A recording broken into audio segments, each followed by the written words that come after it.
What's up, guys? It's the Farooqi Brothers back with another video. And today for you guys, we're going to be talking about the recent backlash to 2020's Mulan. So for those guys who are not brought up to speed, a few days ago, the Washington Post put out a huge op-ed condemning Disney for filming Mulan in the Xinjiang province of China. And, you know, to people who aren't read up on the situation, they'll be like, oh, what does that mean, right? So, and I'll explain to you kind of what it means, and always kind of explain one by one in a kind of informative and educational video, and then kind of leading up to kind of our disappointment with Disney on this specific issue. So basically, the Xinjiang province and has been a region where there's been alleged mass detentions, there's been abuse on the basis of religion, and there's been forced sterilizations of the Muslim Uyghur population, right? And this population is a very small minority of this province, and they've been for the last 5 years almost been at the mercy of the Chinese Communist Party. So in this situation, it's a human rights issue. That's what it comes down to. It's one of the most glaring human rights crisis that we have in our world today. And during the end credits of Mulan, right, there was a special thank you given, and the thank you was given to over a dozen Chinese institutions tied to the production of the film. But 4 of these institutions were of Xinjiang's Chinese Communist Party department.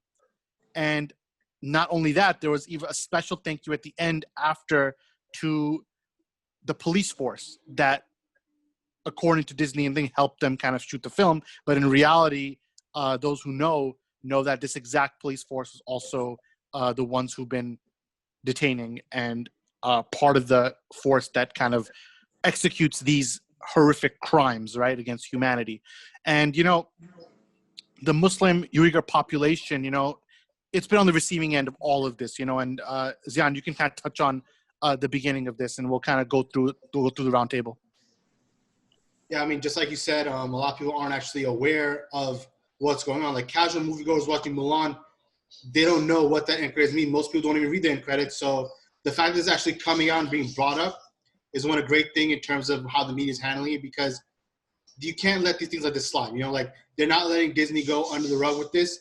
They made there's a huge humanitarian crisis happening in Xinjiang, like you said, and these are modern concentration camps. I mean, this is like the biggest systemic genocide since the Holocaust, essentially, in terms of how they're handling, how they're collecting all these Muslims, all these groups of people in that area, and the horrific things they're doing to them. I know we're going to get into that a little more. You guys will get a little more later, but in terms of just on a humanitarian level, this is unacceptable, and obviously justice needs to come hopefully soon. We know the U.S., they obviously condemned what China's been doing, and the Chinese officials, they've been denying all these things. We have satellite footage. We have accounts from people who have been in these camps themselves, and reports that are coming out.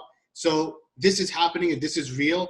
And just the fact that nothing's been done about it is obviously very saddening, very disheartening. But the more exposure it gets and the more people are aware of this, hopefully it'll bring about some important change. And as for Disney, it's just pathetic on their part, and just there's no excuse for a studio that big. There's no excuse for them to be doing the things they did and do the tape over there with Mulan. I know Samir will get to that later. Yeah, I think one of the things when it comes to this issue is that it's very much tied to the faith, and it's very much tied to China's, as we know, China, they are in general kind of anti-religion, but when it comes to specifically this one, when it comes to Islam, when it comes to Muslims, there's an extreme concentrated need to put this away, like it's a disease of some sort.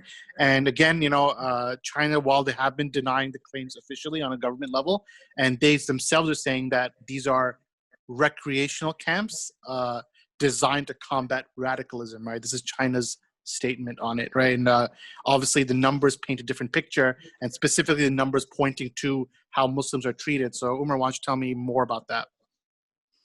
I mean, so this topic is kind of layered, and it's something that we obviously none of us can go into it in a 15-20 minute video and go through everything that's happening, but we can go through some of it.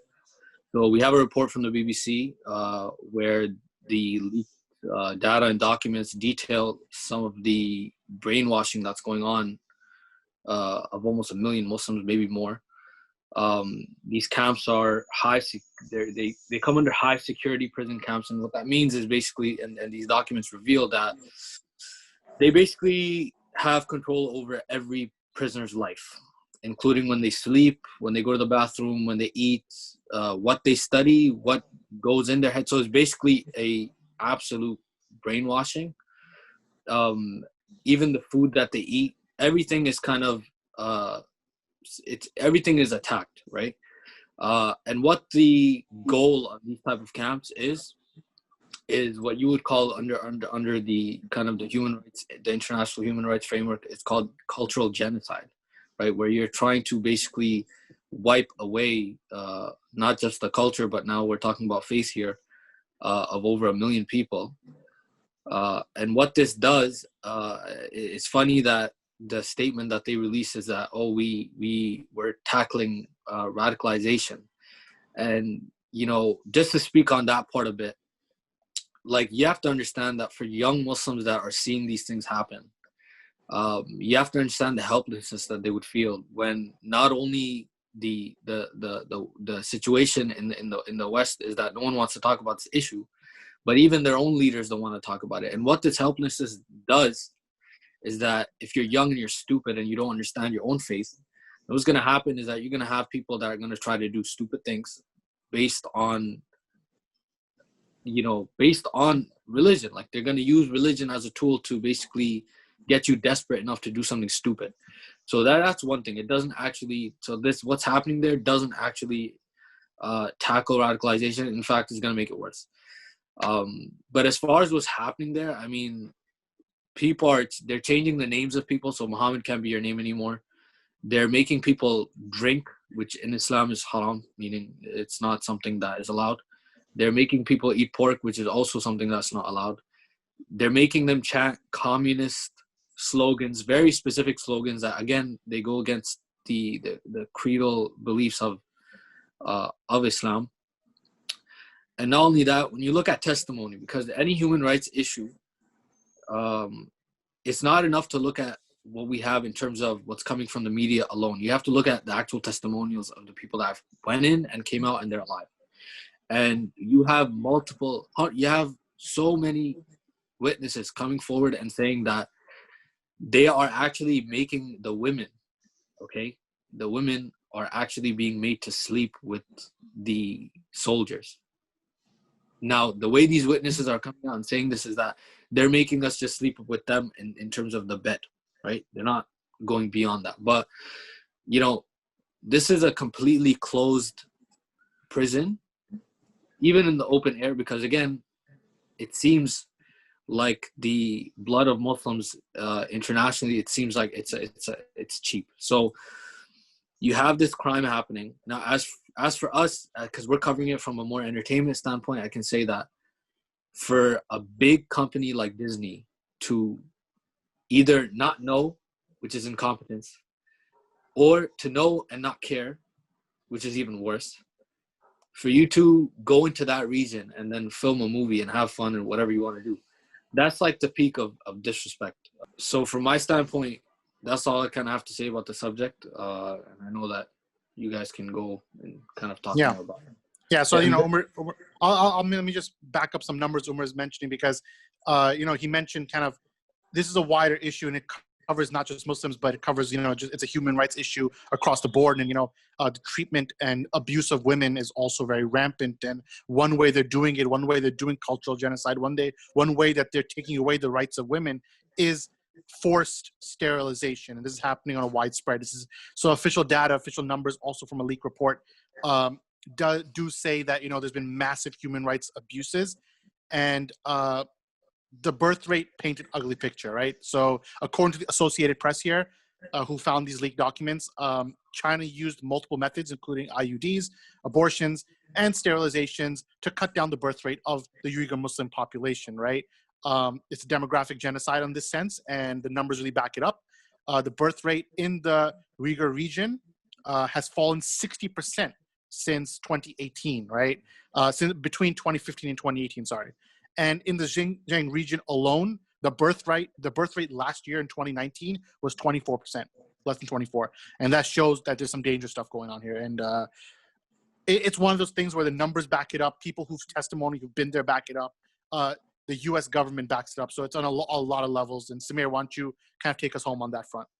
Yeah, and the U.S. described the situation as the largest mass incarceration of a minority population today. So, the fact that Disney went out of the way to film in that specific region of China. China's a huge geographic region. I mean, it's a huge country in the world.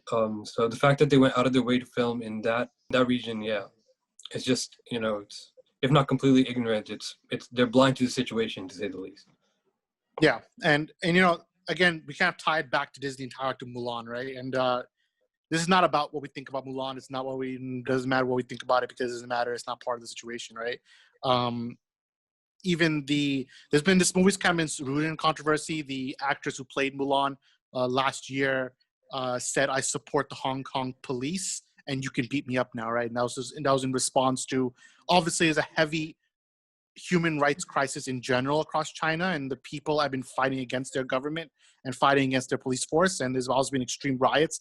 Even before there were riots here due to the George Floyd death, there were extreme riots happening over there between basically Hong Kong police, military, and the Chinese population. So right from the get-go, this movie's kind of been tainted from the start, and again, when it speaks to ignorance, it's worth noting that the director, the producers, the writers, these people are all white, right, for Disney, and who wrote this movie in Mulan, right? So you can kind of see even there's some white privilege. Like, we're just going to pull up to China. We'll pick any region. How we pick this one, right? And this one happens to have concentration camps out here, and then they're just filming a movie and have a good time, In fact, I'm not sure to the extent of where they filmed, of what they filmed and what scenes they filmed, but after having seen the movie myself, I can tell there's some scenes specifically where the army is training, where it would seem like you would put it there, and that makes it even more egregious, in my opinion.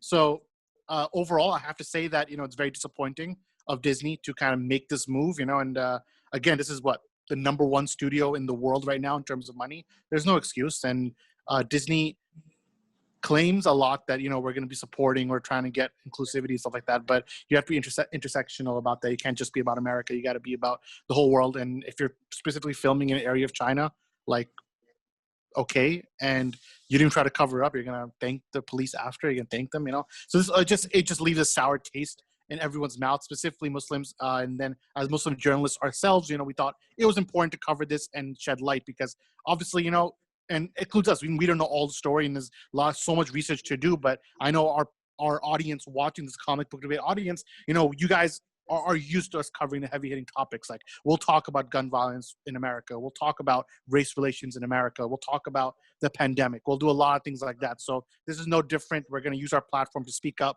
and speak out and try to be informative and learn ourselves in that process. That's what Comic Book Debate's all about. That's what the Farooqi Brothers are all about. So I think, for those watching this, I definitely feel like you guys should reach out, learn more, understand the issue more. Let's hear the testimonials. They're out there. There's videos out there. Do your homework and be more cognizant. And that goes to Disney as well. Like, at the minimum, I expect there to be an apology, at the minimum. And then at the maximum, I hope that they put some of their resources, some of their money, some of their legal power to do what they can to help people out over there. I mean, that's, I think, an expectation that we have in general of all corporations, but for studios that we're covering regularly, it's even more so. So that's kind of my final say on that. I just wanted to add that, when you cover superheroes and all this crap, you have to realize that, the real world isn't like the movies, right? So the real world is actually much, much darker. And I mean, anybody that actually cares about these characters at any base level should also want to be like them. If you actually if your thing is that, I love Superman, I love Batman, I love these guys. Well, what the hell is the base of all these things? You fight for justice. Well, what do you fight for, right? And you stand with the oppressed, not the oppressor. And with Disney, man, that's what it seems like. You stood with the oppressor, and not only that, you did it at the expense of the people that are being oppressed there. So I think that's dangerous, man.